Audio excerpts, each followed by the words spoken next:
Oke, sebelum kita menyelam semakin dalam, kita akan mengenal sama tiga istilah yang sering banget muncul. AI, machine learning, dan data big.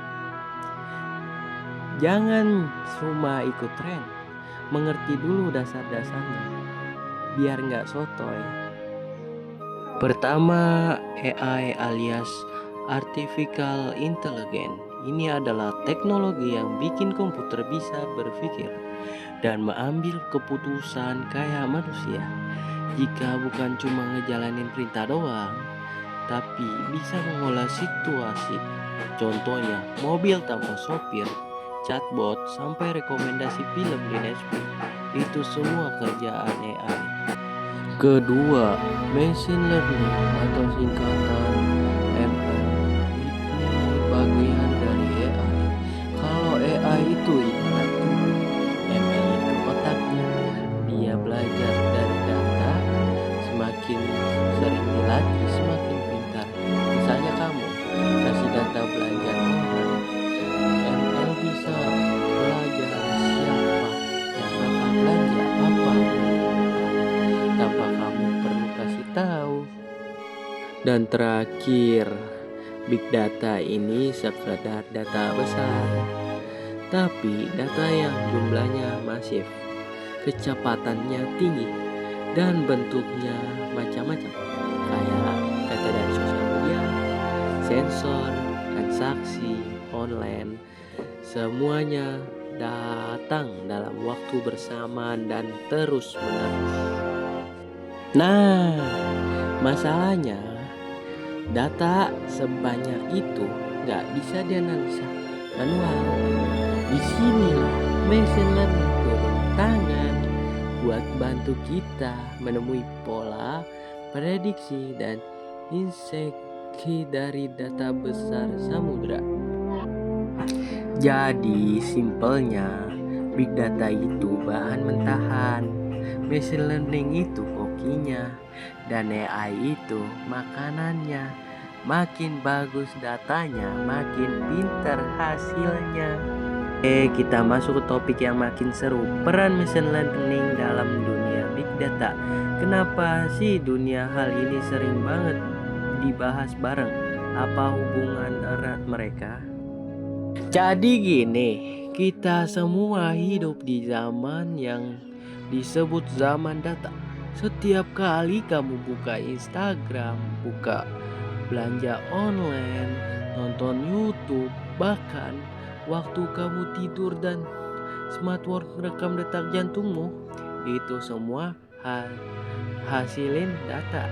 Dan bukan data receh ya, tapi data jumlah yang super besar, cepat, dan bervariasi. Kita ngomongin big data. Ingin gini, di tahun 2005 alias sekarang, diperkirakan jumlah data di global udah tembus 175 zettabyte. Zettabyte itu satunya aja udah kayak alien. Satu byte aja udah 1 triliun gigabyte.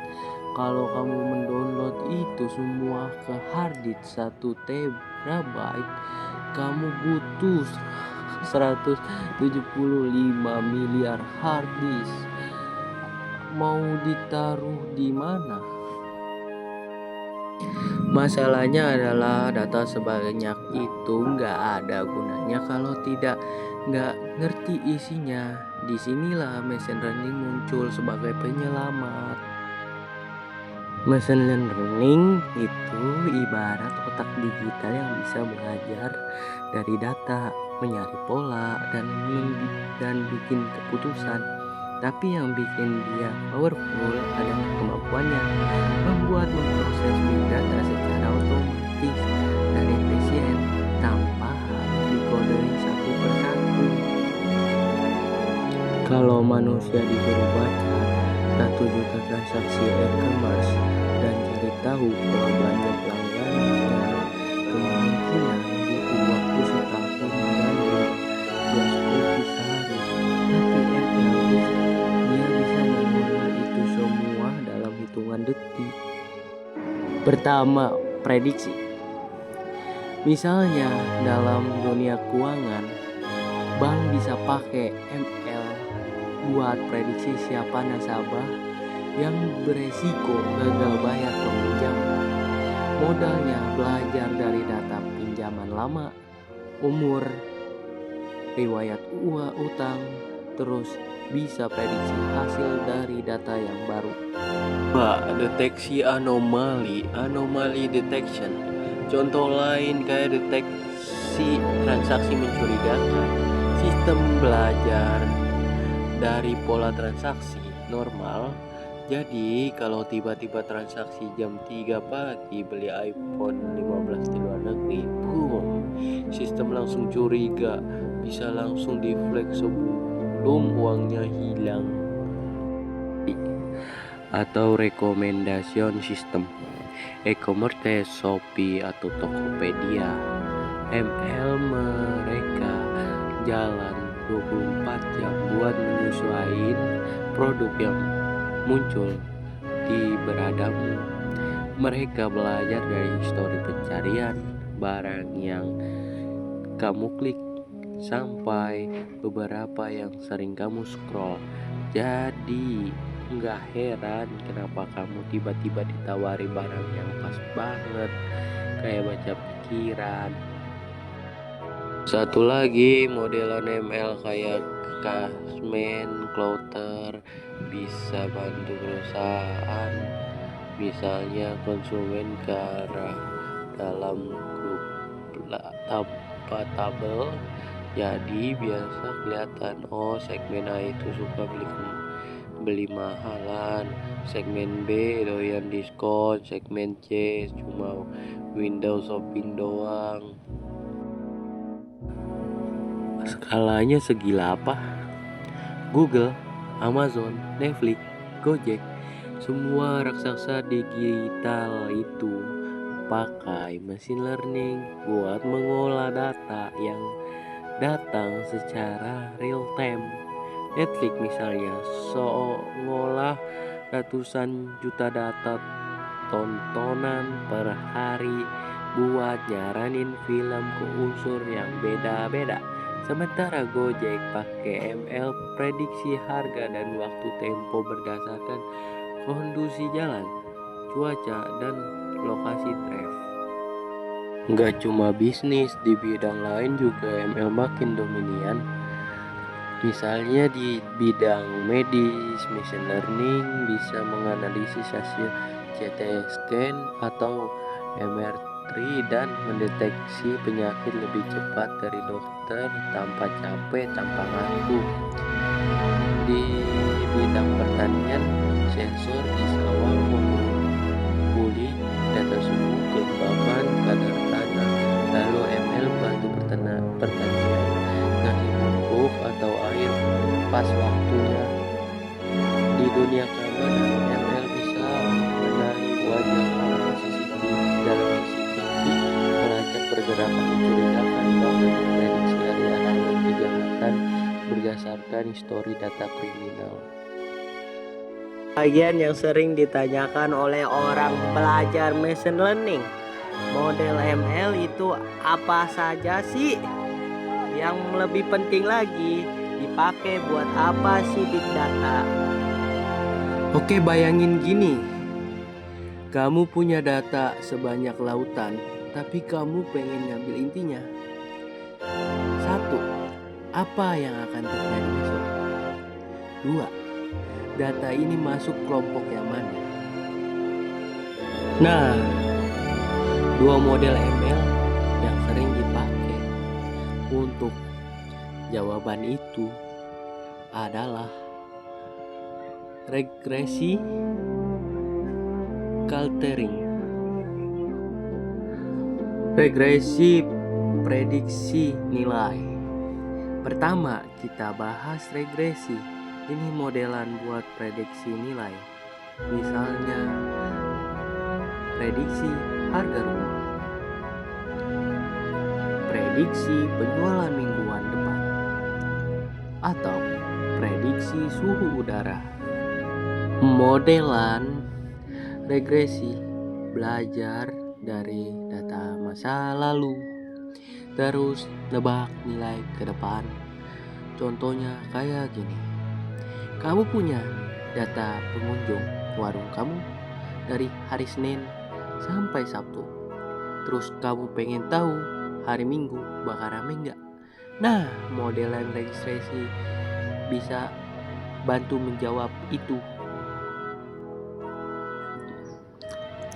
Paling umum itu linear registration, di mana dia mencari garis lurus terbaik buat menentukan pola, tapi bisa juga bentuknya nggak lurus tergantung kompleksitas datanya.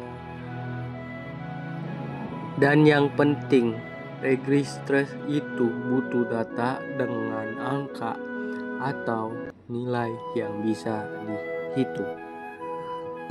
Jika kalau data kayak harga, umur, dan berat penghasilan ini cocok banget.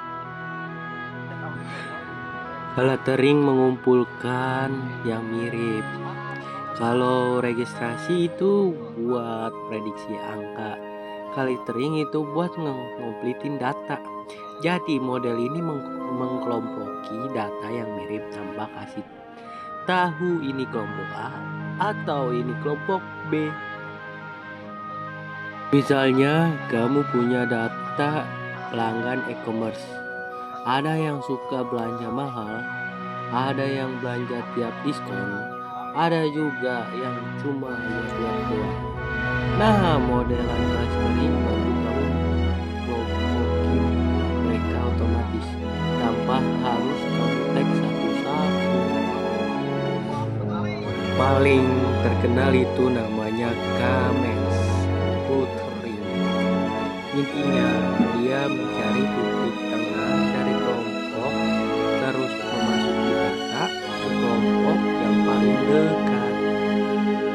Clustering ini cocok banget buat big data karena data yang masuk tuh campur aduk dan enggak semua datanya jelas labelnya.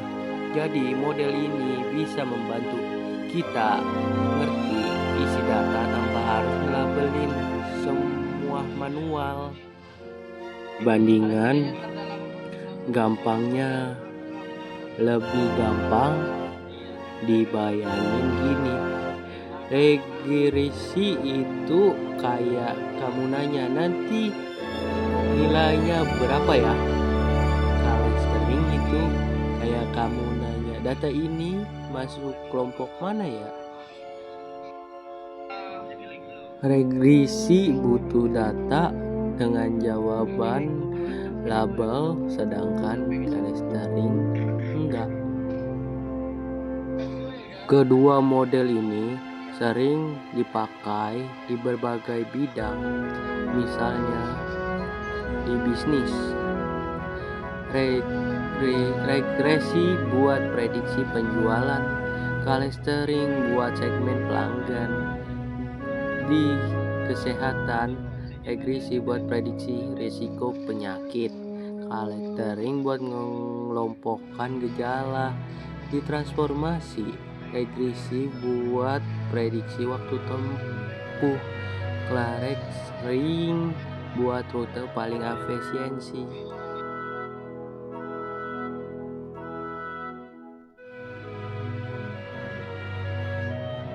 Karena di big data kamu punya jutaan data, gak mungkin diolah manual. Satu, regresi bantu kamu ambil keputusan berbasis angka. Dua, clustering bantu kamu melihat pola besar dari data yang awalnya kelihatan berantakan. Keduanya itu pondasi penting. Banyak model ML canggih selain yang sebenarnya berawal dari konsep regresi dan clustering.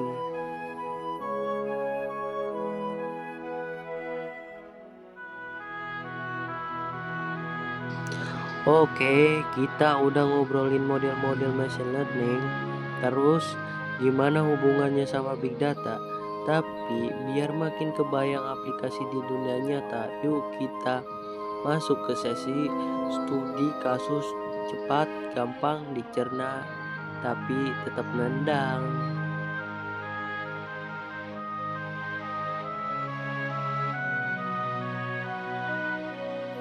Bayangin kamu kerja di tim data salah satu e-commerce gede kayak Tokopedia atau Shopee. Tiap hari ada jutaan transaksi, klik wishlist sampai komentar produk. Dari semua data itu, kamu disuruh jawab satu persatu.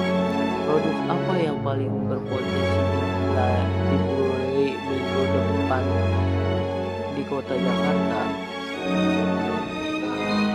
Nah lo, nggak mungkin dong kamu buka Excel terus filter satu-satu. Istilah model machine learning kayak regress dan time series forecasting turun tangan. Model bakal belajar dari pola belanja sebelumnya, hari, waktu, musim, gajian, tanggal berapa, dan kasih prediksi 10 top produk. Ini bisa membantu tim marketing kasih voucher atau diskon yang pas, dan hasilnya penjualan naik, pelanggan senang.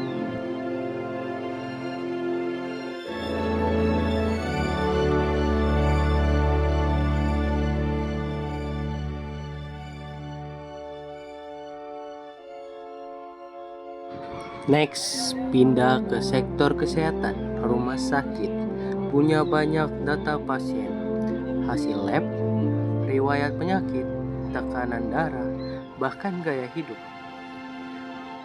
ML dan Big Data bisa bikin sistem yang mendeteksi potensi penyakit sebelum pasien sadar. Misalnya, ada pola tekanan darah plus kolesterol plus umur tertentu. Modelan bisa bilang, pasien ini punya kemungkinan tinggi darah kena diabetes dalam 6 bulan ke depan. Dan deteksi dini pengobatan bisa lebih cepat, biaya lebih hemat, dan nyawa bisa terselamatkan. Gokil kan?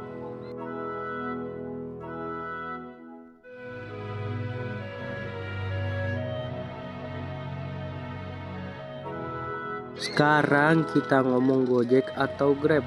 Setiap detik ada ribuan orderan masuk dan semua itu bisa diamati buat cari sesuatu. 1. Jalur cepat. 2. Perkiraan tarif yang adil. 3. Atau bahkan area yang butuh lebih banyak drive. Dengan clustering, sistem bisa mengomplatkan area mana yang sibuk, mana yang sepi. Model belajar dari pola macet, cuaca, event, dan jalan sibuk. Hasil, pengemudi dapat orderan lebih merata, penumpang nggak nunggu lama, dan perusahaan semakin efisiensi.